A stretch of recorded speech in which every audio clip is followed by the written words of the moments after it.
नमस्कार दोस्तों, स्वागत है आप सभी का YouTube चैनल लॉइजी में। और आज बड़ा ही इंटरेस्टिंग विषय हम लोग कवर करने वाले हैं और the name of topic is when homicide and murder is forgivable and justiciable. यानी आज का विषय जो हम लेने वाले हैं वो बड़ा ही इंटरेस्टिंग विषय है, बड़ा ही रोचक विषय है कि क्या किसी व्यक्ति की हत्या या मानववध भी न्यायपूर्ण हो सकता है या क्षम्य हो सकता है। तो आज के इस विषय को हम कवर करने वाले हैं और सीधे सीधे यह विषय अपराध से भी कनेक्टेड है। कई बार हम लोगों ने देखा है कि व्यक्ति अपराध करता है और किसी व्यक्ति का वध भी कर दे, वध का मतलब होमिसाइड कर दे यानी हत्या भी कर देता है या मानववध भी कर दे, तो भी उसको कई बार दंड नहीं होता है, यानी उसको कोई पनिशमेंट नहीं होती है। तो ऐसा कब होता है? और कई बार तो आपने देखा होगा कि हत्या या मानववध करने पर उल्टा उसे वीरता पुरस्कार दिया जाता है, यानी दंड की जगह ऐसे व्यक्ति को पुरस्कार दिया जाता है।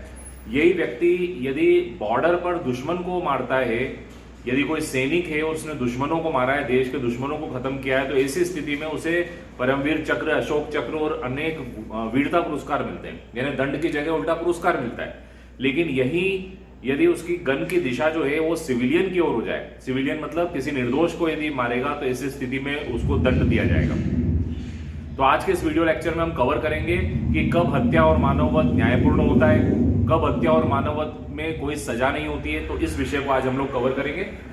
हत्या और मानववध कब क्षम्य है, क्षम्य का मतलब फॉरगिवेबल, यानी कब हत्या और मानववध पे क्षमा की जाएगा, यानी कोई अपराध नहीं होगा, और कब यह जस्टिसिएबल होगा, मतलब कब न्यायपूर्ण होगा।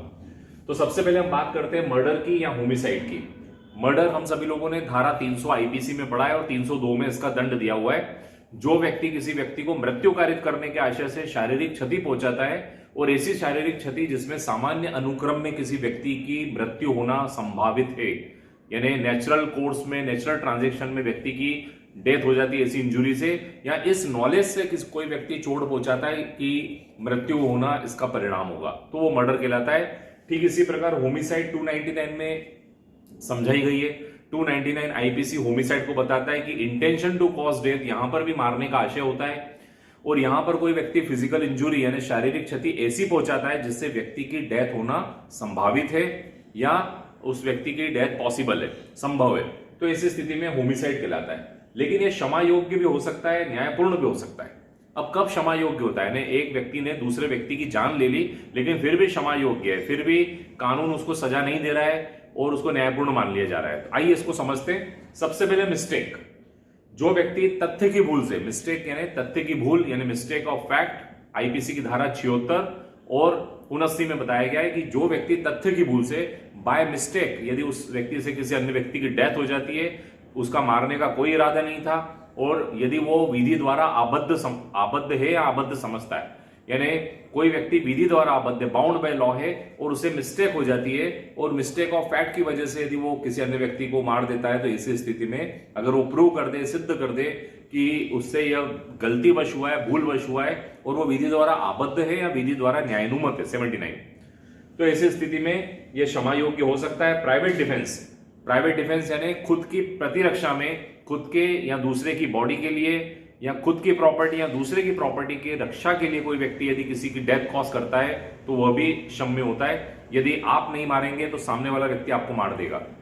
ऐसी स्थिति में अपने आप को बचाने के लिए या किसी निर्दोष की जान बचाने के लिए यदि आपने अटैकर यानी हमलाकर्ता की मृत्यु कारित कर दी तो यह भी क्षम्य हो सकती है, यानी यह भी जस्टिसिएबल होती है। एक्सीडेंट, कोई चीज एक्सीडेंटली हो गई, एक्सीडेंटली यानी मिस हैपनिंग से हो गई, यानी आपका कोई इरादा नहीं था, आप लीगल काम कर रहे थे, लीगल काम करते समय कोई एक्सीडेंट हो गया और उस एक्सीडेंट में किसी व्यक्ति की जान चली गई। धारा 80 में इसको भी डिफाइन किया हुआ है। Good faith. जो व्यक्ति गुड फेथ में यानी सामने वाले के फायदे के लिए, गुड फेथ यानी सद्भावना पूर्वक सामने वाले के फायदे के लिए कुछ काम करता है। अनफॉर्चुनेटली यदि किसी की डेथ हो जाती है, जैसे डॉक्टर पेशेंट को बचाने के लिए ऑपरेशन करता है उसके फायदे के लिए, लेकिन अनफॉर्चुनेटली फिर भी पेशेंट की मृत्यु हो जाती है, तो यहां पर डॉक्टर ने कोई अपराध नहीं किया, यह भी क्षम्य है। चिल्ड्रन।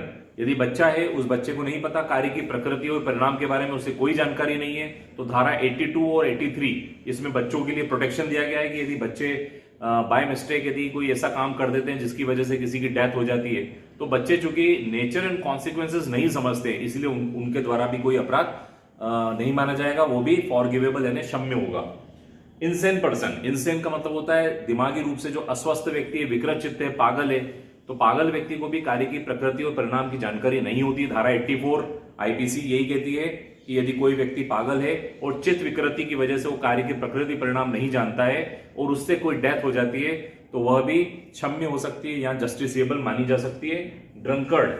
ड्रंकर्ड यानी शराबी या मत्त व्यक्ति, किसी व्यक्ति ने अन्य व्यक्ति को शराब पिला दी और उसकी बिना सहमति के और बिना इच्छा के उसको शराब पिला दी और उस वजह से उसके दिमाग पे नियंत्रण नहीं था और उसने कोई किसी व्यक्ति की डेथ कॉज कर दी।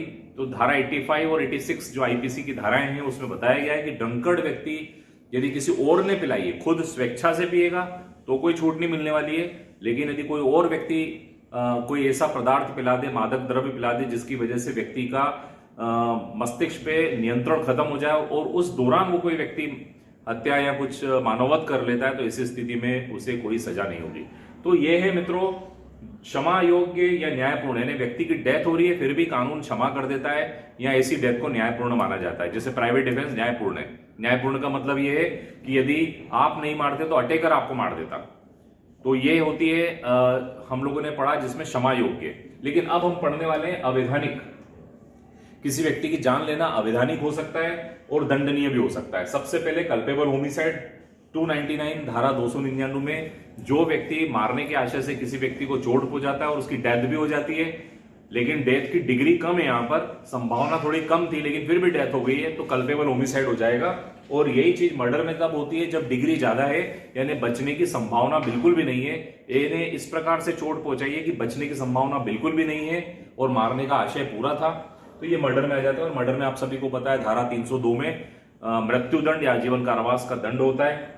Death by negligence 304A, death by negligence, आपने उपेक्षा पूर्वक काम किया, निग्लिजेंटली काम किया, लापरवाही पूर्वक काम किया जिसकी वजह से डेथ हो गई। ऐसा कब होता है? लापरवाही पूर्वक, जैसे गाड़ी चला रहे हैं, लापरवाही पूर्वक ट्रक ड्राइवर ने लापरवाही पूर्वक गाड़ी चलाई और कोई व्यक्ति ट्रक के पहिए के नीचे आ गया, कुचल गया, तो 304A लग जाएगी। ये भी उपेक्षा पूर्वक मृत्यु है, इसमें भी सजा होती है। डाउरी डेथ, यदि कोई व्यक्ति नवविवाहिता को विवाह के 7 साल तक कोई प्रताड़ित करता है दहेज की बात को लेकर, भले वो नवविवाहिता जो है वो भले सुसाइड भी कर लेती है या अननेचुरल डेथ हो जाती है तो उसको डाउरी डेथ प्रिजम्पशन किया जाता है, इसको दहेज मृत्यु माना जाता है और दहेज मृत्यु के लिए भी आजीवन कारावास तक की सजाएं हैं।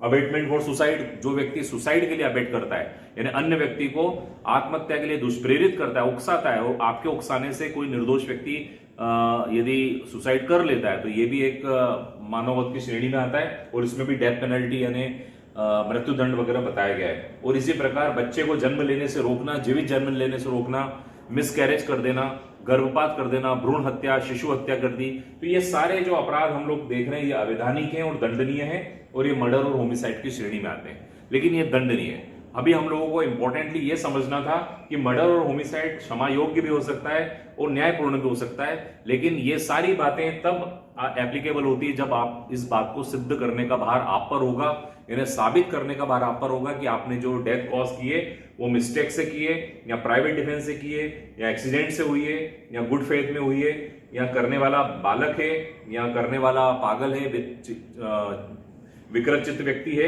या ड्रंकर्ड है यानी पिया हुआ है लेकिन उसे उस मादक द्रव्य का सेवन किसी अन्य ने उसकी इच्छा के बिना और उसकी सहमति के बिना कराया।